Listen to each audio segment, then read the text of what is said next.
Hey Dad, what are you doing? Whoa, Nico. I'm carving a piece of wood with a pocket knife. But we have to do it carefully and safely so that we don't hurt each other. All right? Have you ever carved a piece of wood with a pocket knife? No, I haven't. Well, maybe it's time we talked about pocket knives and carving and went over the safety rules. Because now you're a bear. It's a good time to learn this kind of stuff.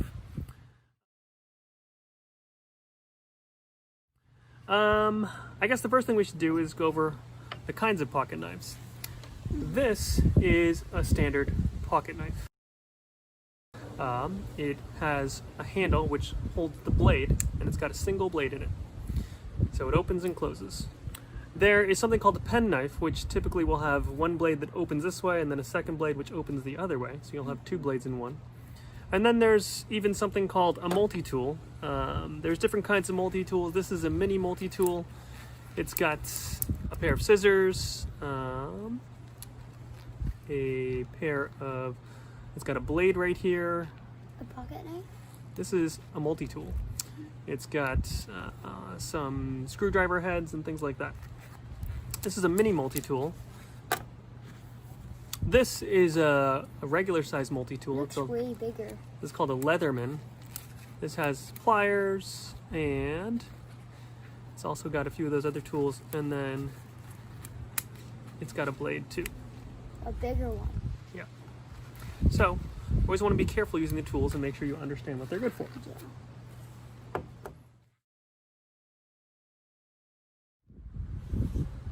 A knife is a tool, not a toy. All right, Nico. Today, we're going to teach you how to sharpen a knife. Okay. So remember, this is your knife. You're going to open it very carefully. But a dull blade is a dangerous blade. A dull blade can catch on pieces of wood and it can move unevenly, so you want to make sure your blade is nice and sharp. So in order to sharpen your knife, you're going to use what's called a whetstone. This is an example of a whetstone which I've soaked in some water beforehand. So when you sharpen a knife, as with carving, you want to move the blade away from you, not towards you. Okay? So you're going to hold the stone like this. You're going to hold the blade at about a 30-degree angle and just draw it across the whetstone. Okay? Just like this.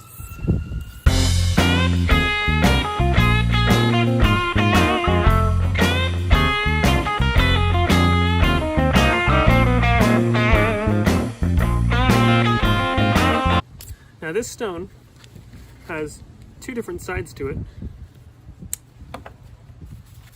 We started with the fine, the rough grit, the 400 side, and then after we've used that a bit, we'll flip it over to the finer grit side, and that'll really to make it like smooth. Yeah, that'll really make the point sharp. To make it move like evenly. To make it move evenly.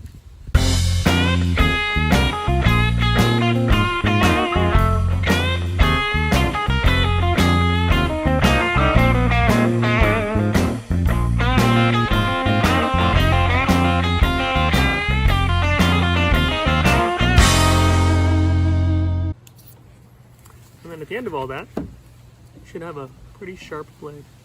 Careful. Oh, that looks sharp. All right. Make sure you keep the blade clean and dry.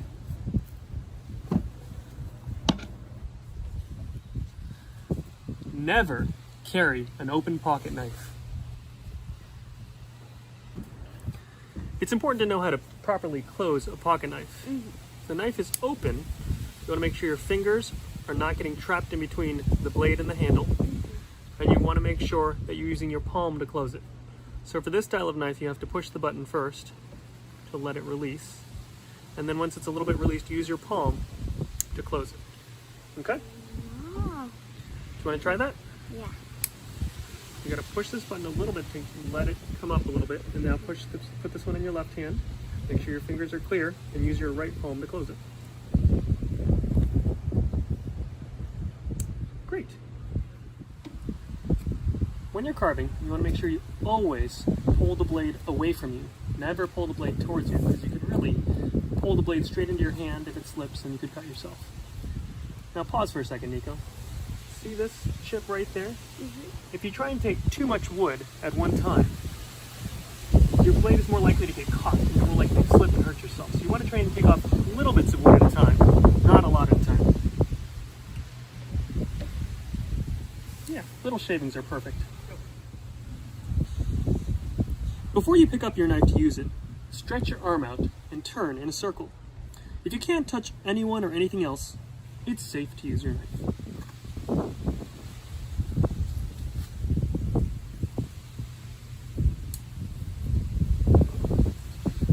While using your knife, make sure to watch in case someone walks towards you and gets too close.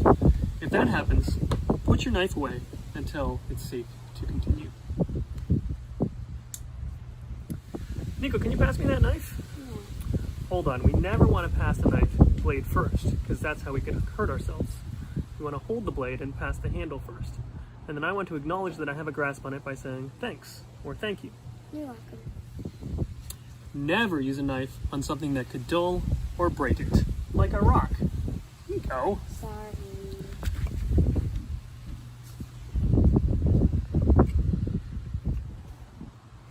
Never throw your knife for any reason. Always think before you cut.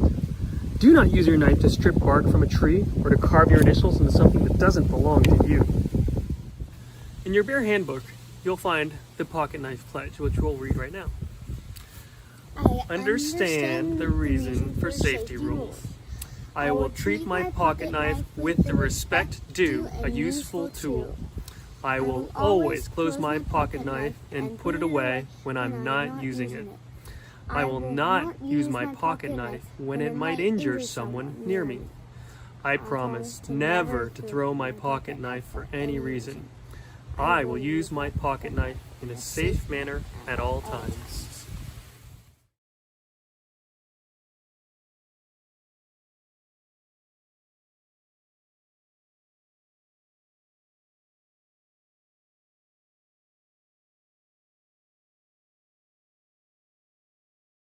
All right, now we're going to teach you about stop cuts, which are a neat little trick to help you carve wood. So say you wanted to carve a certain amount of wood, like you're making maybe a totem or a face here. You could try and carve this way, but really you'd probably have trouble controlling it. So one way to do this is to make a little notch here in your wood, okay? How deep should the notch be? Kind of as deep as you want your cut to be. All right. So I made a little notch right there. And then when we're drawing the blade away from us, it'll hit that notch. And you know you're going just as far as you want to when you pull off your wood. This is called a stop cut. Okay. Okay? Seems very handy and like If you're shaping the small wood, thing. yeah, if you're trying to shape the wood a particular way, this is a very useful thing that can help you shape the wood carefully. So now we've used that stop cut to kind of make the wood just the way we want to. Accidents can happen even if you're being careful. So it's not uncommon that you might cut yourself. And if you cut yourself, you want to know how to do basic first aid. So let's pretend that Nico cut himself. First thing you want to do is clean it off with some soap and water. So let me see your hand. We're going to dip it in this water. We're going to clean it off. And then we're going to dry it. Okay. When there's a cut in the skin, that allows things from outside the body to get into the body, so you could get a skin infection. So we're trying to avoid things like that. First thing you want to do is clean off the cut. Next, you want to apply either an antibiotic ointment or some sort of petroleum jelly-like product. That was Aquaphor. We're just going to put a little bit of Aquaphor on his finger. And then lastly, you want to apply a Band-Aid to make sure it's covered up and can't get dirty and can't get further injured or opened anymore.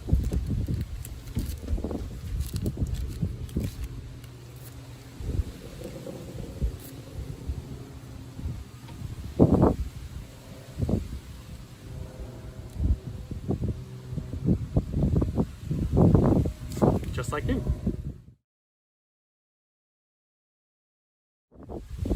So now that we've gone over everything about pocket knives and you've learned how to use them safely, in order to complete this belt loop, the bear claws belt loop, your assignment is to carve two pieces from soap or from wood. Okay?